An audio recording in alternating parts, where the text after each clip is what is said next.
Purdue has a rich history in aviation dating back to the 1930s. A number of great aviators, including Neil Armstrong, Chesley Sullenberger, and Amelia Earhart, are all part of this university's storied history. Purdue University was the first university to own its own airport, and in 1935 invited Amelia Earhart herself to be a visiting counselor for women's studies. Amelia wasn't the only great female to be a part of Purdue's vast alumni.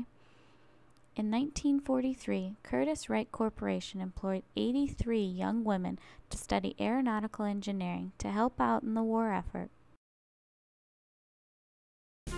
She was one of the first American women to fly military planes during World War II.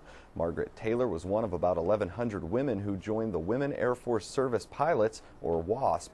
The WASP was established during the war to fly non-combat stateside missions, including ferrying bombers to military bases and flying low targets for gunnery trainees. Thanks to the WASP, more men were freed up to fly in the Pacific and European theaters. At war's end, 38 women had died. The WASP disbanded and the pilots paved their own way back home. But on July 1st, President Obama signed a bill awarding the Congressional Gold Medal to the 300 WASP pilots still alive today. Miss Taylor was 19 when she joined. Guys that I knew in school and everything were flyers, and my brother was in flight training, and I knew very well that if those guys could do it, I could do it just as well. The women pilots were paid $250 a month, less than their male counterparts, and received no military benefits or honors.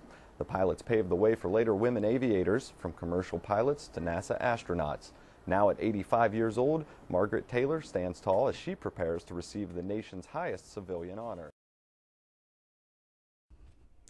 This clip is an example of women like the ones hired by the Curtiss Corp who wanted to help out their country in a time of need.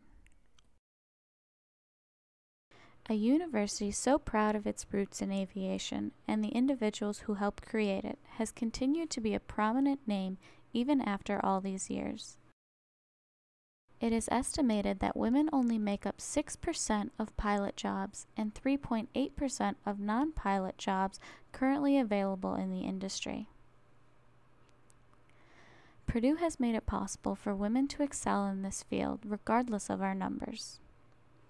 Incoming freshmen are encouraged to join student organizations like Alpha Eta Rho, Flight Team, Women's Air Race, and Women in Aviation. However, Purdue doesn't just support women pilots, but women mechanics and controllers. Even though aviation is a male-dominated industry, a strong women's presence has been apparent for some time now. Our numbers may be small, but we are a growing population unified in the advancement of women in all fields. There are those out there who may not be as accepting to women in this industry, but there are far more who are, men and women alike.